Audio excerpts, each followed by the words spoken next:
मान लो कि कोई रोम्बिक सल्फर है वो मोनोक्लिनिक सल्फर में बदल रहा है।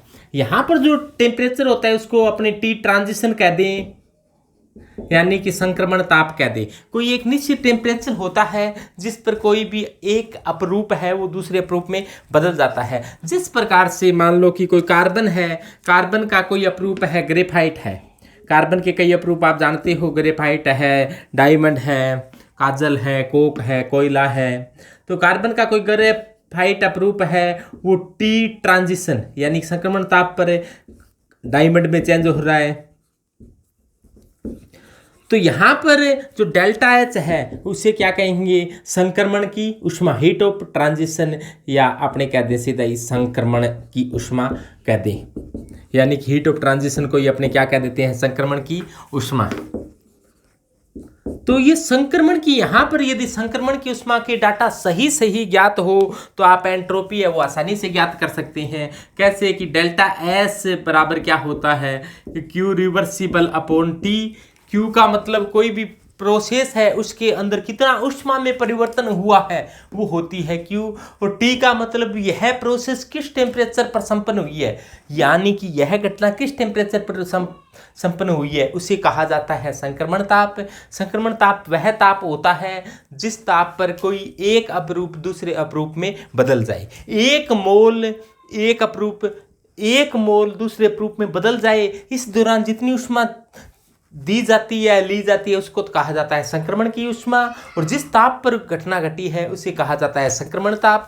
यदि इनके डाटा सही सही ज्ञात है तो डेल्टा एस संक्रमण क्या हो जाएगा, यानी कि डेल्टा एस ट्रांजिशन का मान क्या आएगा, तो डेल्टा एच ट्रांजिशन, यानी कि डेल्टा एच कितनी देनी पड़ी है अपने को संक्रमण के लिए, डेल्टा एच संक्रमण अपॉन टी कह दिया। टी का मतलब ये ट्रांजिशन है, यानी कि ये ताप कौन सा ताप है, ये इस ताप को मैं कह दूं कि संक्रमण ताप है, ये संक्रमण ताप है, और ये क्या है, संक्रमण की ऊष्मा है, संक्रमण की ऊष्मा है, और ये ताप है वो संक्रमण ताप है। तो यहाँ से आप जो ये एंट्रोपी आएगी वो उसकी गणना है वो आप आसानी से ज्ञात कर सकते हैं। तो ये क्या होगी, संक्रमण की एंट्रोपी होगी, और इसे ही क्या कह सकते हैं, अपने एब्सोल्यूट एंट्रोपी कहा जा सकता है। जिस प्रकार से मान लो कि जल है, वाटर ऑफ इंडिया, H2O है, वो मान लो एक आइस फॉर्म में है यानी कि बर्फ में है। तो आपको पता है कि 0 डिग्री सेंटीग्रेड पर बर्फ और जल के अंदर ये लिक्विड फॉर्म में है, तो ये लिक्विड है वो 0 डिग्री सेंटीग्रेड पर ये घटना घटती है। 0 डिग्री सेंटीग्रेड पर ही जल है वो लिक्विड में बदलता है, और 0 डिग्री सेंटीग्रेड पर ही आइस है वो लिक्विड में चेंज होता है, यानी कि अपने जल कहते हैं। और जल है वो जमता भी 0 डिग्री सेंटीग्रेड पर है, पिघलता भी 0 डिग्री सेंटीग्रेड है। तो इस टेम्परेचर पर इनमें क्या हो सकता है, इक्विलिब्रियम कंडीशन प्राप्त हो सकती है। यानी कि जो ये संक्रमण ताप है यहाँ पर इनका जो अवस्था परिवर्तन किस टेम्परेचर पर हो रही है वो क्या है, यहाँ पर 0 डिग्री सेंटीग्रेड है, यानी कि 273.15 केल्विन पर यह घटना घट रही है। तो ये टेम्परेचर अपने आसानी से ज्ञात कर सकते हैं। साथ ही साथ ये भी ऊष्मा भी अपने आसानी से ज्ञात कर सकते हैं कि यदि ये 0 डिग्री सेंटीग्रेड की कोई आइस है उसको 0 डिग्री सेंटीग्रेड के वाटर में चेंज करने के लिए 0 डिग्री सेंटीग्रेड का वाटर बनाना है, 0 डिग्री सेंटीग्रेड के वाटर में चेंज करने के लिए जितनी भी ऊष्मा दी जाएगी उसको क्या कहते हैं, अपने डेल्टा एच कह दें। तो डेल्टा एच यहाँ पर आसानी से ज्ञात की जा सकती है, और टी अपने ज्ञात कर ही लिया। तो इस टेम्परेचर का भाग दोगे तो ये क्या आ जाएगा, डेल्टा एस आ जाएगा।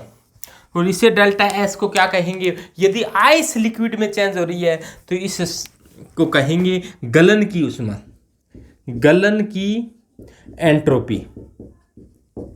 तो ये तो क्या हो जाएगी, डेल्टा एच गलन की एंट्रोपी है, और डेल्टा एच के पैर में लिख दूं मैं गलन, तो ये क्या, डेल्टा एच गलन की ऊष्मा, हीट ऑफ मेल्टिंग, और heat of melting equal to heat of freezing, यानी कि जितनी गलन के लिए ऊष्मा देनी पड़ती है उतनी ही यदि कोई द्रव है वो ठोस में बदलता है तो उतनी ऊष्मा ये ऊष्मा के मान क्या होते हैं, बराबर होते हैं। तो इसे क्या कहेंगे, heat of melting. Heat of melting का मतलब है कि 1 मोल बर्फ है, 1 मोल आइस है, उसको 1 मोल जल में चेंज करना है, कितनी ऊष्मा देनी पड़ेगी। टेम्परेचर चेंज नहीं होना चाहिए, 0 डिग्री सेंटीग्रेड की बर्फ होनी चाहिए, 0 डिग्री सेंटीग्रेड का ही वाटर होना चाहिए। तो यहाँ पर इस प्रकार की ऊष्मा को अपने लेटेंट हीट यानी कि गुप्त ऊष्मा कहते हैं। यानी कि ऐसी ऊष्मा जो अवस्था परिवर्तन के काम आ जाती है, यानी कि टेम्परेचर नहीं बढ़ा, पहले भी 0 था अब भी 0 है, अवस्था परिवर्तन के काम आती है। तो ये इसे गलन की ऊष्मा या यही होती है लेटेंट हीट। और इसका मान भी डेल्टा एच का मान होता है, वो आपको सभी जानते हो, 80 किलो कैलोरी प्रति किलोग्राम होता है। किलो कैलोरी प्रति किलोग्राम होता है। जूल में बदलना हो तो 80 को 4.18 से गुणा कर लो। कैलोरी में ज्ञात करना हो, किलो कैलोरी है प्रति किलोग्राम है, तो अपने ऐसे भी कह सकते हैं कैलोरी प्रति ग्राम। किलो से किलो कट जाएगा तो कैलोरी प्रति ग्राम हो जाएगी। यानी कि ये ऊष्मा अपने ज्ञात कर सकते हैं और जिस टेम्परेचर पर घटना घटी है उसको भी ज्ञात कर सकते हैं। यानी कि ऊष्मा पता है, टेम्परेचर का पता है, तो इनका भाग देकर अपने एंट्रोपी ज्ञात की जा सकती है। तो ये बताना चाहता है कि एंट्रोपी किस प्रकार से ज्ञात की जा सकती है। जो हीट कैपेसिटी के डाटा है, हीट कैपेसिटी के डाटा है वो बहुत ही कम टेम्परेचर पर लिए जाते हैं और कोई भी पदार्थ कम टेम्परेचर पर ठोस अवस्था में पाया जाता है। और अपने जानते हैं ठोस के लिए Cp और Cv के मान क्या होते हैं, इक्वल होते हैं। ठोस के लिए Cp और Cv है वो बराबर होते हैं। और ये भी अपने पढ़ा था कि ये ठोस के लिए लगभग 3R के बराबर होते हैं। यानी कि ठोस में Cp व Cv की मान बराबर व 3R के बराबर होते हैं। तो यहाँ पर कोई भी मान लो सॉलिड है वो लिक्विड में चेंज हो रहा है, तो इसको क्या कहा जाता है। मान लो जैसे आइस है वो वाटर में चेंज हो रही है, तो इस टेम्परेचर को आप TF से दर्शाते हो, टेम्परेचर ऑफ फ्रीजिंग। तो इसको TF है बता देते हैं, टेम्परेचर ऑफ फ्रीजिंग। इसके बाद में आता है कि डी बाई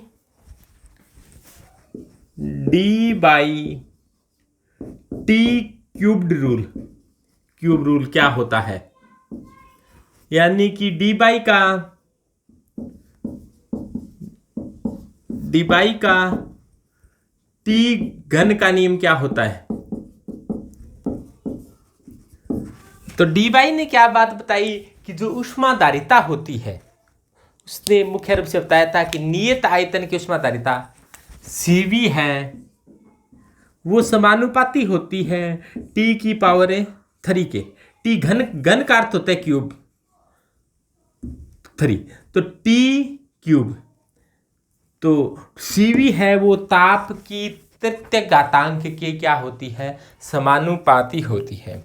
समानुपाती का निशान जब जब हटाया जाता है तब तब एक नियतांक लगाया जाता है। और यहाँ पर क्या लगा दिए, एक नियतांक लगा दिया है। तो Cv बराबर AT की क्यूब। तो इससे डी बाई का टी घन या टी क्यूब रूल कहा जाता है कि Cv समानुपाती होती है T की क्यूब। समानुपाती का निशान हटा दिया तो एक नियतांक लगा दिया। ये क्या है, यहाँ पर एक कांस्टेंट है, एक नियतांक है। तो ये आ गया Cv बराबर है AT की क्यूब। तो Cv क्या है, ए क्या है, एक कांस्टेंट है। ये ज्ञात करना हो, अब अपने बताया था सॉलिड होते हैं। सॉलिड के लिए क्या होता है, सॉलिड के लिए Cp और Cv बराबर होती है और वो होती है 3R के। सॉलिड के लिए, ठोसों के लिए Cp और Cv क्या होती है, बराबर होती है, वो 3R के बराबर होती है। यानी कि ठोसों के लिए जो बात Cv के लिए होती है वो Cp के लिए भी वही होती है। गैसों के लिए आपको बताया था कि Cp माइनस Cv बराबर NR होता है। Cp माइनस Cv बराबर NR होता है। Cp माइनस Cv बराबर NR, इसे आप मेयर फॉर्मूला कहते हैं। मेयर सूत्र कहती हो। लेकिन ये बात तो गैसों के लिए थी। ठोसों के लिए क्या होता है, Cp और Cv बराबर ही होती हैं। तो ठोसों के लिए Cp भी क्या होगा, T की क्यूब के, और Cp बराबर क्या होगा, A T की cube.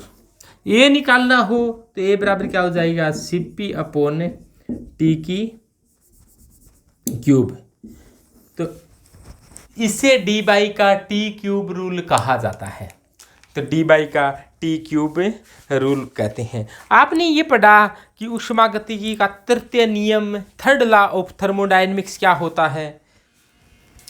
Third law of thermodynamics, ऊष्मागतिकी का तृतीय नियम।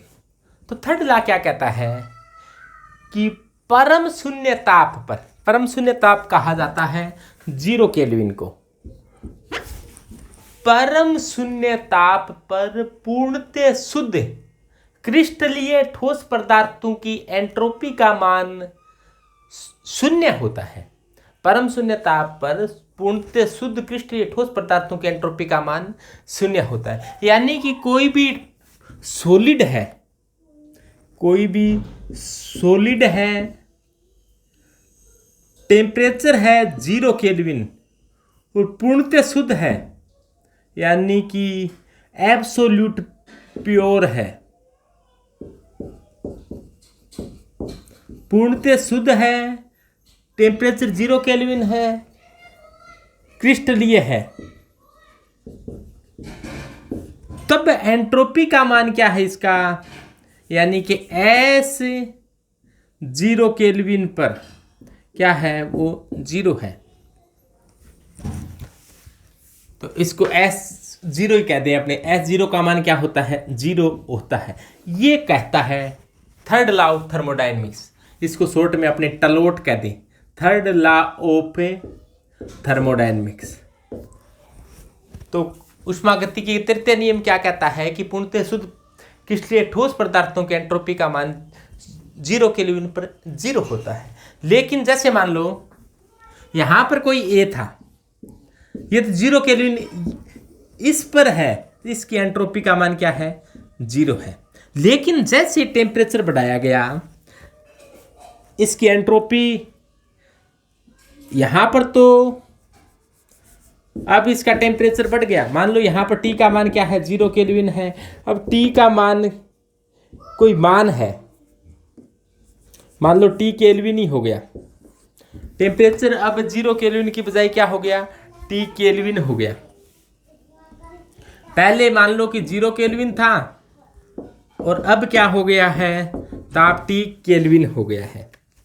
तब अब इसकी एंट्रोपी क्या होगी, अब इसकी एंट्रोपी शून्य नहीं होगी। कितनी होगी, मान लो ST हो गई। तो ST कितनी होगी, इसको आप थर्ड लॉ ऑफ थर्मोडायनेमिक्स की सहायता से बता सकते हैं। तो एंट्रोपी परिवर्तन कितना हुआ कि यहाँ पर एंट्रोपी परिवर्तन हुआ डेल्टा S। अपने जानते हैं डेल्टा S बराबर क्या होता है, Q रिवर्सिबल अपॉन T। और डेल्टा S का मान क्या है, ST minus S0 Q reversible. यानी कि यहाँ पर दी गई ऊष्मा, मान लो ये नियत दाब पर कोई घटना संपन्न हो रही है, ये घटना है वो नियत दाब पर संपन्न हो रही है, और नियत दाब पर दी गई ऊष्मा है, उसको कहा जाता है CPdT अपॉन T। और इसका ओवरऑल निकालनी है अपने, कहाँ से कहाँ निकालनी है, 0 केल्विन से T तक निकालनी है। तो इसका क्या कर दो, समाकलन कर दो।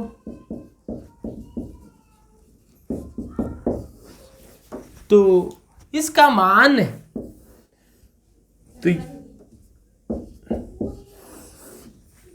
अब देखो ये S0 का मान तो क्या होता है, 0 होता है। S0 का मान 0 होता है किसके अनुसार, टलोट के अनुसार।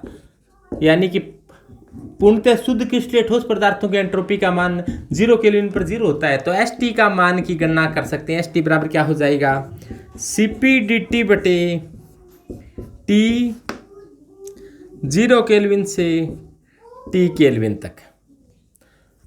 तो इससे ऊष्मागतिकी का तृतीय नियम बताया जाता है। यहां से अपने किसी ताप पर एंट्रोपी ज्ञात की जा सकती है।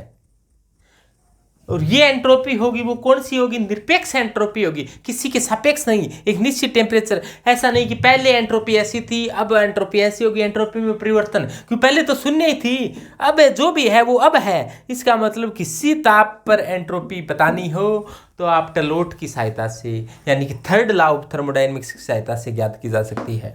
और यदि किसी को सापेक्ष मानकर नहीं बताते, सीधा ही बताते हैं, तो इसको कहा जाता है निरपेक्ष एंट्रोपी, यानी कोई सापेक्ष नहीं है। जैसे मान लो एक विद्यार्थी के 80% अंक है, तो वो कहे कि मैं होशियार हूं, तो एक विद्यार्थी के 90% अंक है, तो वो उससे पूछा जाए कि आप इसकी तुलना में बताओ आप होशियार हो कि नहीं, कि तुलना तालना कुछ नहीं है, मैं होशियार हूं तो हूं, यानी कि तुलना मत करो। आप 80% अंक प्राप्त किए हैं तो इसका मतलब मैं होशियार हूं, कमजोर नहीं हूं, कि 90% वाले के सापेक्ष की तुलना तो करनी नहीं, सीधा ही बताना है होशियार या कमजोर। किसी के सापेक्ष न बताए जाए कि 50 वाले के सापेक्ष आप क्या हो, होशियार, 90 वाले के सापेक्ष क्या हो, कमजोर, तो ये तो होती है सापेक्ष एंट्रोपी। यानी कोई चीज बताई जाती है वो सापेक्ष है, ऐसे बताना सापेक्ष है। और सीधा ही बताया जाए 80% है किसी के, वो कहे कि मैं होशियार हूं, कि किसके सापेक्ष होशियार हो, कि सापेक्ष उपेक्ष कुछ नहीं बताना, सीधा ही बताना है कि होशियार या कमजोर, तो होशियार। तो इसी प्रकार से ये जो टी टेम्परेचर पर एंट्रोपी आई है, तो टी टेम्परेचर पर एंट्रोपी आई है, वो किसी के सापेक्ष नहीं आई है, तो इस प्रकार से आप निरपेक्ष एंट्रोपी ज्ञात कर सकते हैं यहां से। अब देखो अब इसको कैसे ज्ञात किया जाए, अब इसका एक ग्राफ बनाकर भी ज्ञात कर सकते हैं कि ग्राफ कैसे खींचे। अब देखो CP/T तो CP/T व T के बीच में ग्राफ खींचे तो ग्राफ कैसा प्राप्त होता है। यहां पर देखो CP/T, एक टर्म ये होगी CP/T, तो dt है, अपने T के बीच में ग्राफ खींच ले। यहां से चले अपने, जैसे जैसे टेम्परेचर बढ़ रहा है वैसे वैसे आप जानते हो ताप बढ़ाने पर एंट्रोपी के मान में सदैव वृद्धि होती है, क्योंकि जैसे जैसे टेम्परेचर बढ़ेगा तो एंट्रोपी होती है अव्यवस्था, यादृच्छिकता, रैंडमनेस का माप, और जैसे जैसे ताप बढ़ेगा वैसे वैसे एंट्रोपी बढ़ती जाती है। तो शून्य टेम्परेचर पर तो शून्य होती है, शून्य टेम्परेचर का मतलब 0 केल्विन है, ये 0 डिग्री सेंटीग्रेड मत कह देना, 0 केल्विन पर तो 0 होती है। लेकिन जैसे जैसे टेम्परेचर बढ़ता जाता है अव्यवस्था बढ़ती जाती है, एंट्रोपी बढ़ती जाती है, और ये ग्राफ इस प्रकार से आता है। तो यहां पर अपने ग्राफ खींचे, जैसे मान लो यहां पर कोई टेम्परेचर है, इस टेम्परेचर पर अपने को एंट्रोपी बतानी है, CP/T और T के बीच में ग्राफ खींचे, दो राशियों के बीच में ग्राफ खींचा हो तो ग्राफ द्वारा घिरा क्षेत्रफल होता है उसके गुणा के इक्वल होता है। तो CP/T और T का गुणा क्या है, ये तो ST है, यानी कि एंट्रोपी है, तो इनका गुणा है।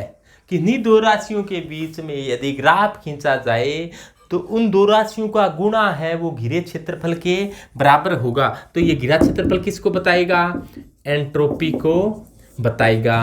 और कौन सी एंट्रोपी को बताएगा, सापेक्ष या निरपेक्ष, निरपेक्ष एंट्रोपी को बताएगा। निरपेक्ष क्यों बताएगा ये, क्योंकि 0 केल्विन पर तो एंट्रोपी क्या थी, 0 थी, 0 से चले हैं, तो अब जो भी डाटा आएगा किसी टेम्परेचर पर वो क्या होगा, वो ST का होगा। तो इस प्रकार से CP/T और T के बीच में ग्राफ खींचकर आप इस प्रकार से बता सकते हो। इसके अलावा इसको थोड़ा सा और आगे हल किया जाता है कि ST बराबर क्या हो जाएगा, 0 से T CP 1/T dt को आप इस प्रकार से लिख सकते हो d/ln/T। तो ये मैथ का कोई रूल होता है, आप इसको थोड़ा सा हल इस प्रकार से कर सकते हो। तो अब यदि दूसरा टाइप का ग्राफ अपने खींचे, किसके बीच में, CP और एलन टी के बीच में ग्राफ खींचते हैं अपने, सीपी और एलन टी के बीच में, या फिर आप एलन को log base 10 में चेंज करना चाहते हो तो एलन को log base 10 में चेंज करोगे तो क्या आ जाएगा, एस टी बराबर है 0 से टी, 2.303 को तो बाहर ले सकते हो आप, तो एस टी बराबर क्या आ जाएगा 2.303, क्योंकि एलन को log base 10 में बदलने के लिए 2.303 से गुणा कर दिया जाता है, तो 2.303 से गुणा किया तो उसको तो बाहर ले लिया, क्या गया है 0 से टी,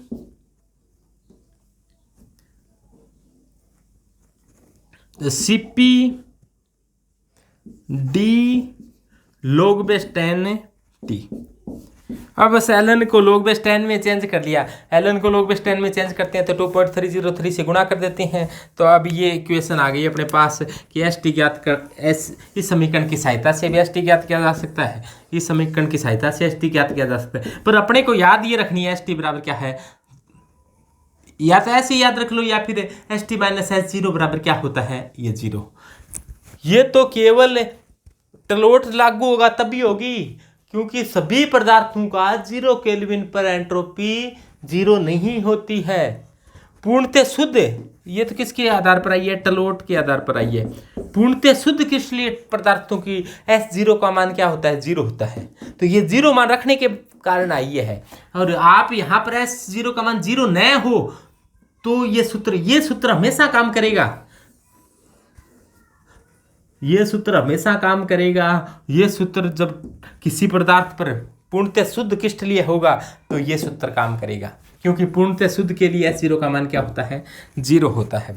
तो सीपी और एलन टी के बीच में ग्राफ खींच दिया जाए तो ग्राफ कुछ ऐसा सा ही आता है कि ग्राफ है वो आपको इस प्रकार से प्राप्त होता है। तो यहाँ पर अब इनका गुणा और इनका गुणा भी किसको बताएगा, ऐसे टी को बताएगा, क्योंकि एलन टी और सीपी के बीच में ग्राफ है। अब की बार सीपी बटे टी नहीं लिया है, सिंपल सीपी लिया है, और एलन की बजाय आप log base 10 ले सकते हो।